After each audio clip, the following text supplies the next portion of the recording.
अयोध्या विवाद पर संग्राम जारी है। सपा सांसद रामजी लाल सुमन को घेरने के लिए करणी सेना ने आगरा की गढ़ीरामी मैदान में लाठी, डंडा और तलवारें लेकर इकट्ठा हुए, जमकर नारेबाजी की।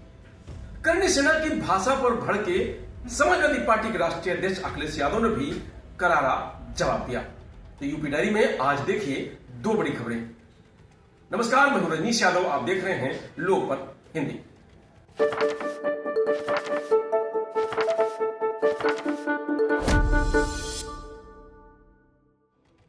आगरा में करणी सेना ने सपा सांसद रामजी लाल सुमन के घर कूच करने के ऐलान के बाद हालात बेकाबू। करणी सेना के कार्यकर्ता उग्र हैं, वो डंडे तलवारें लहरा रहे हैं, प्रदर्शन कर रहे हैं। वहीं करणी सेना युवा विंग के राष्ट्रीय अध्यक्ष उपेंद्र राणा ने कहा कि सुमन के घर जाने में हमें प्रशासन नहीं रोक पाएगा। हम अपना काम करेंगे, प्रशासन अपना काम करेगा। हम यहां पूरी तैयारी से हैं, किसी भी हालत में पीछे हटने वाले नहीं हैं। इससे पहले कार्यक्रम स्थल पर पहुंची पुलिस को देखकर करणी सेना के कार्यकर्ता आक्रोशित हो गए। उन्होंने पुलिसकर्मियों को घेर लिया और तलवारें, डंडे लहराने लगे। हालात बिगड़ते देख पुलिस को आयोजन स्थल से बाहर जाना पड़ा। करणी सेना ने सपा सांसद के घर कूच करने के ऐलान करने के बीच पुलिस मुस्तैद है। 500 जगहों पर बैरिकेडिंग की गई है। सड़कों पर पत्थर के बड़े बड़े बोल्डर रखे गए हैं। 10,000 पीएससी और पुलिस के जवान तैनात हैं। ड्रोन से निगरानी की जा रही है। सपा सांसद रामजी लाल सुमन घर पर हैं। उनके घर पर 1000 पुलिस के जवान तैनात हैं। 1 किलोमीटर का इलाका सील है। मेटल डिटेक्टर लगाए गए हैं। सपा सांसद ने भी अपने पर्सनल सिक्योरिटी में 10 बाउंसर लगाए हैं। इधर इटावा में अखिलेश यादव ने करणी सेना पर निशाना साधा है।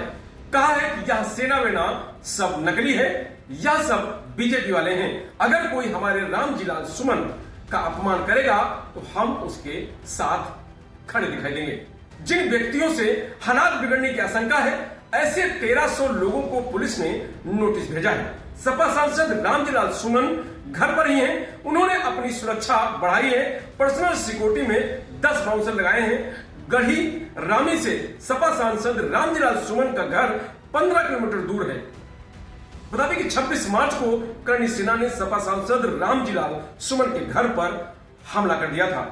1000 कार्यकर्ताओं ने तोड़फोड़ पथराव किया था। 10 से ज्यादा गाड़ियां तोड़ डाली थी।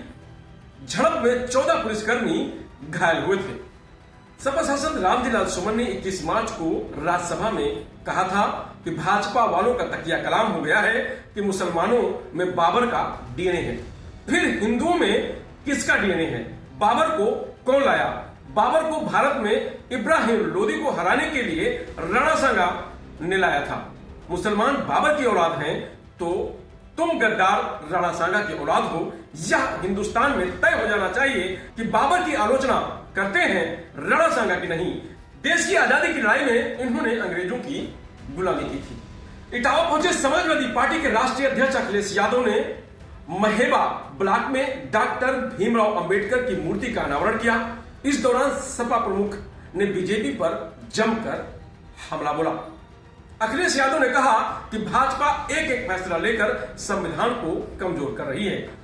मैं उन सभी कार्यकर्ता और नेताओं को बधाई देना चाहता हूं जिन्होंने अंबेडकर जी की प्रतिमा लगाकर यह संकल्प लिया है कि हम बाबा साहब भीमराव अंबेडकर द्वारा दिखाए गए रास्ते पर चलकर भारत को और मजबूत बनाने का काम करेंगे। बाबा साहब भीमराव अंबेडकर जी का दिया गया संविधान हम सभी को सम्मान के साथ जीने का रास्ता दिखाता है। बाबा साहब भीमराव अंबेडकर का संविधान हम लोग बदलने नहीं देंगे। समाजवादी पार्टी के राष्ट्रीय अध्यक्ष अखिलेश यादव ने कहा कि मुझे पूरा भरोसा है कि प्रशासन रामजी लाल सुमन के साथ किसी भी तरह का अपमानजनक व्यवहार नहीं करेगा। हम रामजी लाल सुमन के साथ हैं। उन्होंने कहा कि अगर कोई हमारे रामजी लाल सुमन जी या हमारे कार्यकर्ता का अपमान करेगा तो हम समाजवादी लोग भी उनके साथ खड़े दिखाई देंगे, उनके सम्मान की लड़ाई लड़ने का काम करेंगे।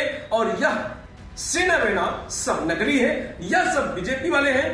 पीडीएस से जुड़कर हम लोग 90% आबादी को साथ लेकर चलने का काम करेंगे। ये सेना मेरा नहीं, बीजेपी के लोग हैं। हिटलर ने भी बनाई थी एक सेना। हिटलर अपने समय में एक फौज रखता था। वो अपने कार्यकर्ताओं को पुलिस की वर्दी पहना देता था, फिर उनसे अपने विरोधी लोगों को पिटवाता था। उसे सुपर स्टार फोर्स कहते थे।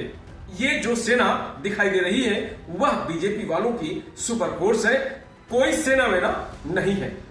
फिलहाल यूपी डायरी में आज इतना ही। कल फिर मिलेंगे नई खबरों के साथ। नमस्कार, आप देखते रहिए लोकमत हिंदी।